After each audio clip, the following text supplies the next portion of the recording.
Welcome back to the channel, folks. I am Matt. Hope you're all doing well. Today, we're going to check out the Drag Nano 2 from Voopoo. A follow-up to the original Drag Nano that came out a few years ago.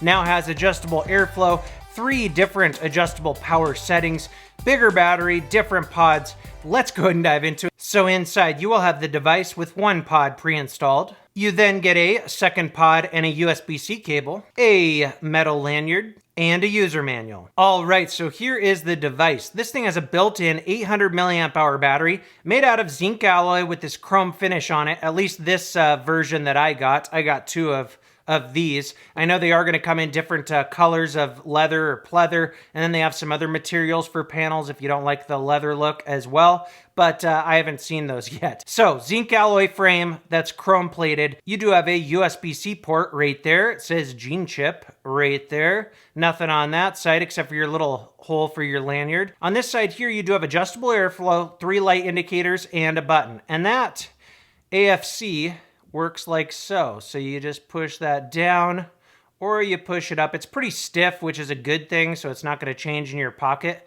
And it's actually a really nice, precise, adjustable airflow system. So there it is, all the way open. Now, up top here is the pod. Let's pull that out. You are going to have a sticker on the bottom. You're going to need to pull that off as well. Now, these pods are compatible with the Vinci pod, all right? So they are cross-compatible. This first one you get here is 0.8 ohms. These do hold 2 mLs of liquid, and this 0.8 ohm is a mesh coil. In order to fill, you just pull up like so, and you have a top fill situation. All right, there's what the bottom looks like. You have a little cutout right there for your draw activation tubes to kind of fit in. And then you have like a couple smaller holes right under the coil, like a, mini honeycomb airflow. Then your contacts. Now the other pod you get is a 1.2 ohm. Let's pull the cap off. There we go. And I believe this one is also a mesh coil, although it's hard to see down inside there. All right, we're going to use this one because I have the 0.8 ohm in my other device. So let's just pull up like so. And I am going to use some 12 milligram Blueberry Morning unsalted. Let's go ahead and fill it on up. And you could, of course, fill these pods in place when it's already installed in the device because it's top fill. And when it's a fresh pod like this, I sometimes put a couple drops of liquid down the center. Just like 2. There we go. Now let's go ahead and plug it up. All right, and put our mouthpiece back on. That clicks into place. And there's a look at that mouthpiece. And then these pods can go in either way, and they just click right into place. Now let's turn it on. 5 clicks. Now it's on. Really nice button. It's pretty stiff. There's no movement whatsoever. A lot of times with these little mode buttons, they end up being rattly on some devices. So when you press that button, you'll see those 3 lights go on. All 3 lights will be illuminated if it's over 66% battery. 33 to 66%, you'll see 2 lights on, and under 33%, you'll see 1 light on. Now, like I said, there are 3 different power settings, or variable voltage settings. 1, 2, 3. That highlights, and then you can scroll through these. So white is high, blue is low, green is medium. Okay, so we go from low to medium to high. And I don't know what the exact voltage is that this is giving off, but they do say it maxes out at 20 watts. So you could do some math there with the 0.8 ohm pod and stuff. All right, so like I said, 800 milliamp hour battery, you got a USB-C port, you got adjustable voltage, you got airflow control. Did we miss anything? There's one more look at those panels. They feel pretty nice. Not too much cushion on them, but they feel well done. There's that side. It says Voopoo. And there's a look at it in the hand. So when you hold it, you want to just make sure you're not plugging up that airflow right there. And the button is not used to fire it. It's just kind of your mode button, So, of course, you can turn it off. 5 clicks. So now it's off. Now, as far as size comparisons go, there it is next to the Caliber and AK2. They're just about the same size, but the Drag Nano 2 is thicker and has a larger battery. Okay, there's a look at the mouthpieces as well.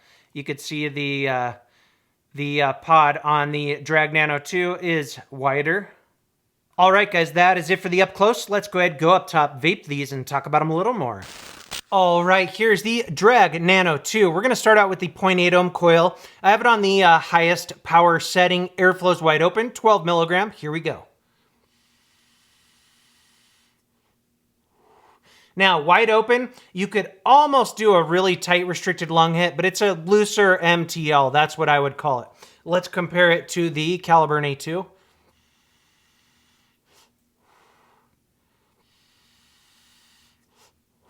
Yeah, this one has a bit more air than the Caliburn A2. Let's close it down halfway. All right, and here we go.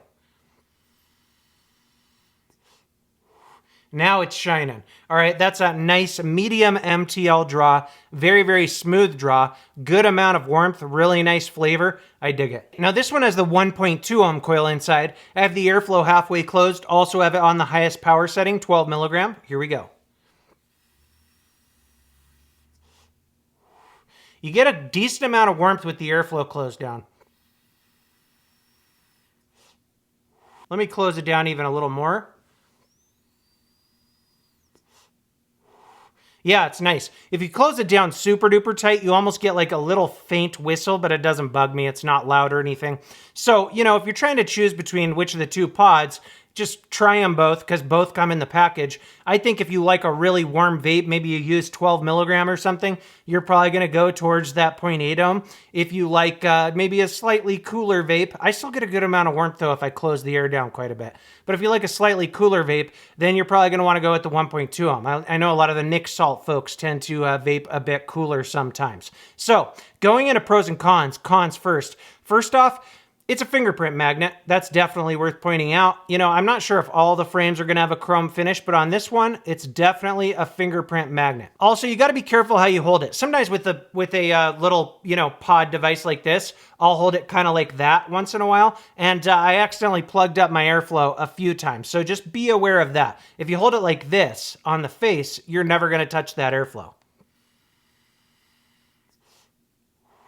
What else? The mouthpiece is a little bit wider compared to some of its competitors. It's not uncomfortable though because it's still contoured, but you know, if you're comparing it next to like the Caliburn series, stuff like that, it is a bit wider, so just keep that in mind. But you know, I have a small mouth and it's still usable for me. I don't mind it.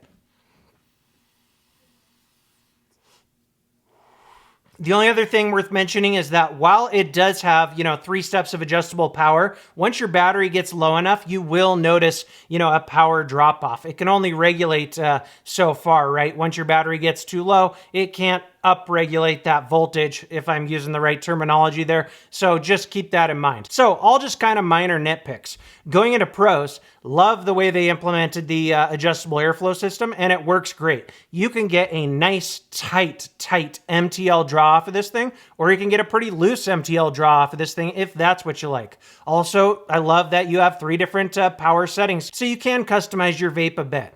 Build quality is fantastic. All the buttons feel good. Everything about it feels quality. Even the way you put your pod in and it clicks in place really nice and tightly, it just feels quality, built to last. Has a bigger battery than the last one. That's definitely a pro. USB-C is definitely a pro. The flavor on the pods is definitely a pro. No issues there whatsoever. So all in all, it's a massive upgrade compared to the original Drag Nano and those pods.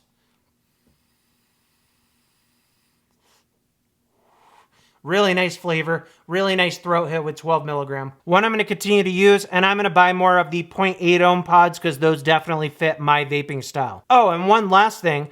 It's also a pro that it is cross-compatible with the Vinci pod pods, right? So if you're already using that device and you have some of those pods, those will be compatible with this device. Definitely a nice touch. So I think that's it, guys. It is going to come in multiple different color varieties. Like I said, that about wraps it up. Until next time, thanks for watching. Suck my mod.